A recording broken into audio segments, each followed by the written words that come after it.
ចាជំរាបសួរបងប្អូនទាំងអស់គ្នាថ្ងៃនេះយើងមកមើលពីរបៀបឆាក្រសាំងទាបជាមួយនឹងសាច់គោគ្រឿងផ្សំរបស់យើងគឺមានក្រសាំងទាបសាច់គោស្លឹកខ្ទឹមសម្រាប់ស្លឹកខ្ទឹមគឺយើងហាន់ជាចំណិតទូចៗចឹងបងប្អូនខ្ទឹមសយើងយកទៅចិញ្ច្រាំទឹកស៊ីអ៊ីវស្ករសប៊ីចេងអំបិលប្រេងខ្យងតើបងប្អូនយើងចាប់ផ្ដើមធ្វើទាំងអស់គ្នា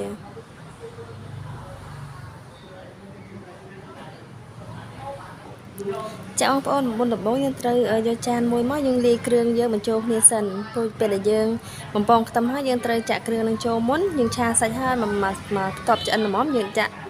ក្រសាំងទាបចូលហ្មងបងប្អូនណាតើបងប្អូនមុនបងណាយើងត្រូវដាក់អំបិលកន្លះស្ព្រាតើបងណា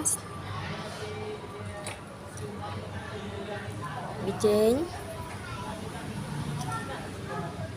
សម្រាប់ស្ករសយើងប្រើច្រើនជាងគេ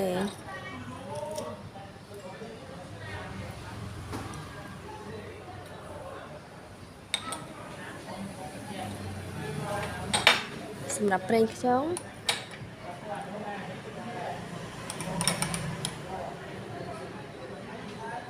មានដាក់ប្រហែលជា2ស្លាបព្រាទៅបងប្អូនទឹកស៊ីអ៊ីវ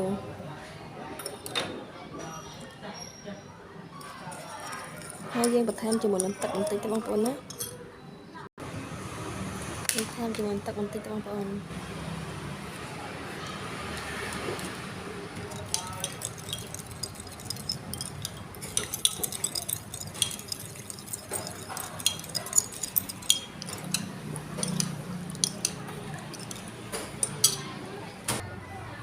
តើបងប្អូនទាំងយើងចាប់ផ្ដើមឆា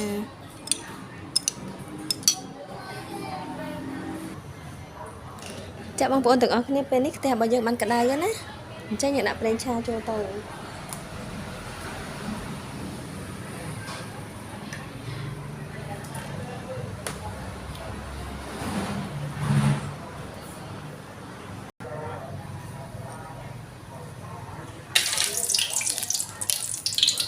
ដល់មកទៀតគឺយើងដាក់ខ្ទឹមបំពងយើងចូលបងប្អូនណា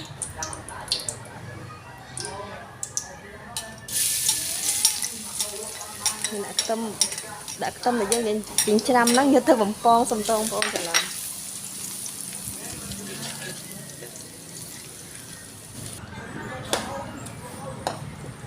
យើងឆាខ្ទឹមយើងឲ្យឈ្ងុយបងប្អូនណា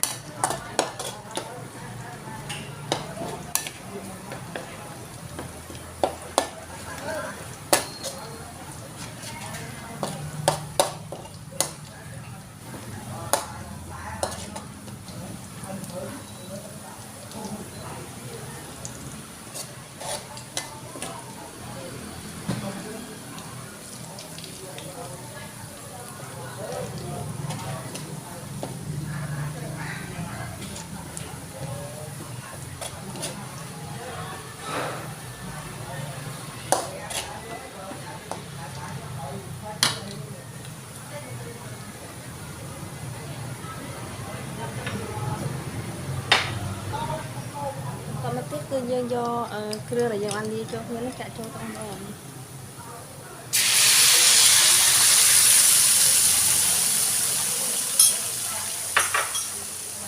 យើងហាន់ដុំស៊ុបម្ដុំបងប្អូនណាឬក៏យើងអាចដាក់អំបិលខ្នុរក៏បានដែរ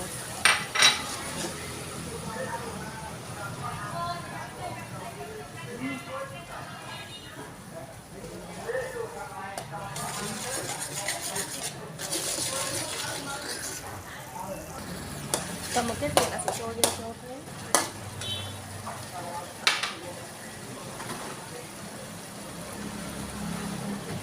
សាច់គោចូលទៅបងប្អូនណា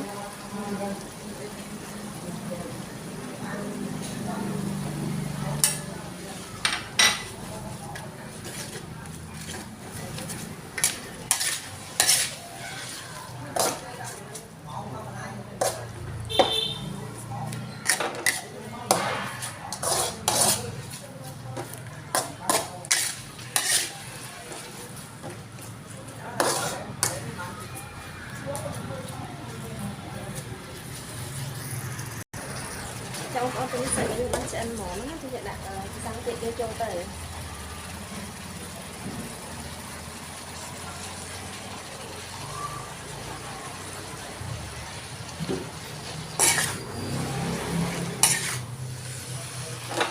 សម្រាប់កសាំងទៀតនេះយើងកុំឆាវាឆ្អិនពេកមិនល្មមតែមកតបទៅបានណាបងប្អូនណា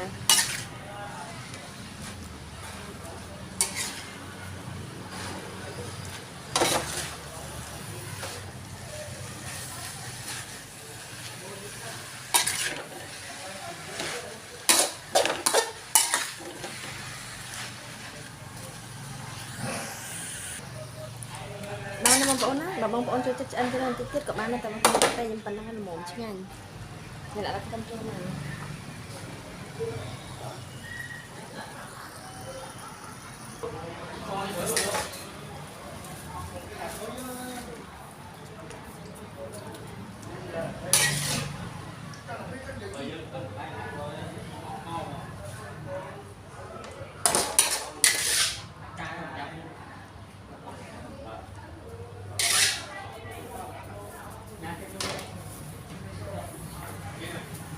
ចាំបងប្អូនទាំងអស់គ្នាពេលនេះឆាកាសាំងទៀតរបស់យើងបានចាំរួចរាល់ហើយណា